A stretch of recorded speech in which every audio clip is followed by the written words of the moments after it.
రాజకీయంగా చాలా ఇంపార్టెన్స్ ఉన్న జిల్లా ఇది. పెద్ద పెద్ద మూవ్మెంట్స్ అన్నీ కూడా ఇక్కడ నుంచి స్టార్ట్ అవుతాయి.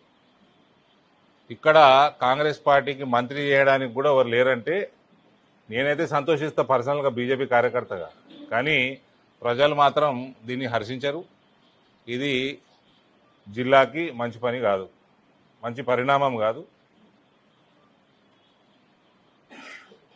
మేజర్ కార్యక్రమాలు చేసుకుంటా ఉన్నాము. కేంద్ర ప్రభుత్వం నుంచి మనకు అనేక ఫండింగ్ వస్తూ ఉంది. ఇప్పుడు ఇలా పసుపు బోర్డే కాదు, ఇన్ని రైల్వే ఓవర్ బ్రిడ్జ్లు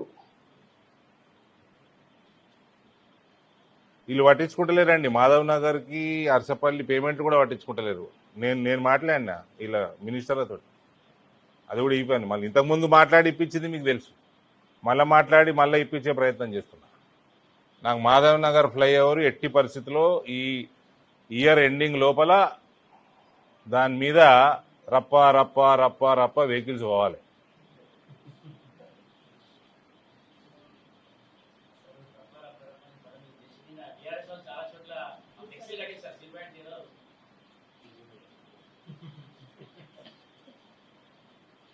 గదముక్కోడు కాళేశ్వరంలా, లిక్కర్ స్కామ్లా, ఇట్లాంటివి ఏమనుకున్నారు బిడ్డే. వాడు ట్యాపింగ్ టిల్లుగాడు ట్యాపింగ్లా, ఈ కార్లా, ఈ విద్యుత్ స్తంభం లెక్క పొడుగున్నటోడు విద్యుత్ స్కామ్లా. వీళ్ళని గప్ప గప్ప గప్ప గప్ప గుద్ది రప్ప రప్ప రప్ప రప్ప జైలు వేయాలి. ఫస్ట్ జైలు వేసినాక మళ్ళా రప్ప రప్ప రప్ప రప్ప ఇంకా స్కాములు పెట్టబడతాయి. వీళ్ళ ముఖానికి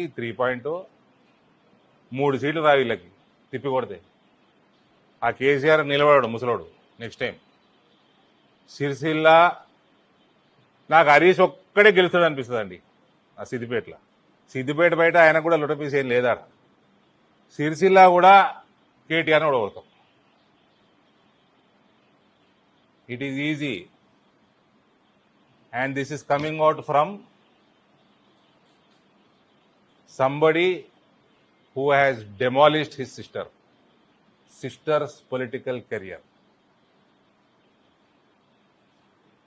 I will make sure your political career also comes to an end. Revanth వీళ్ళని సక్రమంగా న్యాయబద్ధంగా లోపల వేయకపోతే రేవంత్ ఈజ్ ఆల్రెడీ అన్పాపులర్, పూర్తిగా అన్పాపులర్ అయిపోతాడు. పొద్దున మాట్లాడి బెదిరించి మధ్యాహ్నం సాయంత్రం సంచులు తీసుకున్నాడు కాదు.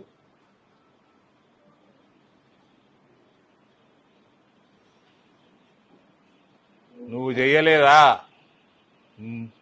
మీ పార్టీ నువ్వు నీ రాజకీయ జీవితం కూడా భూస్థాపితం అవుతుంది.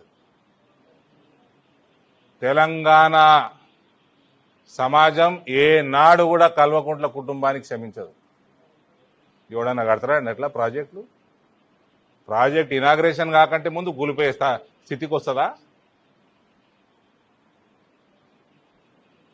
నోటికి అన్నం తింటున్నారా ఏం తింటున్నారు కల్వకుంట్లో?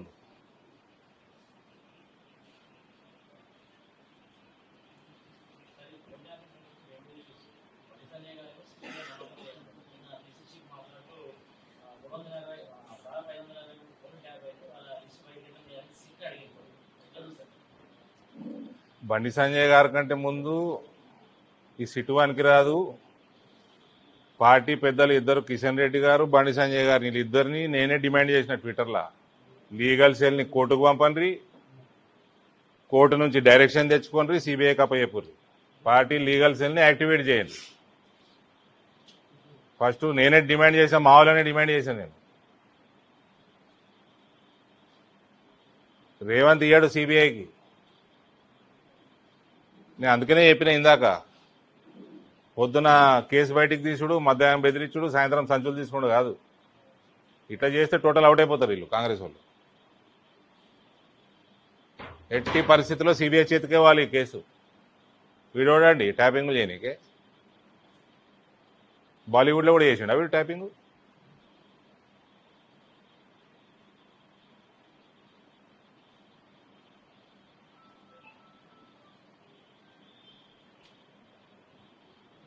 Bharatiya Janata Party's legal cell should make sure they get the direction from the court for a CBI inquiry.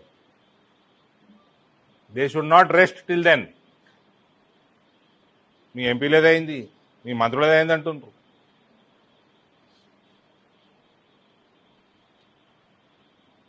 And our state tallest leaders, Mr. Kishan Reddy and Mr. Bandi Sanjay, should make sure of this.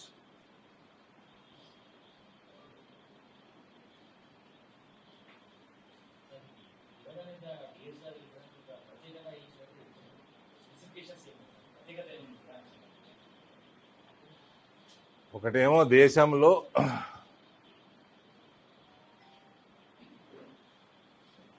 The best possible sculpture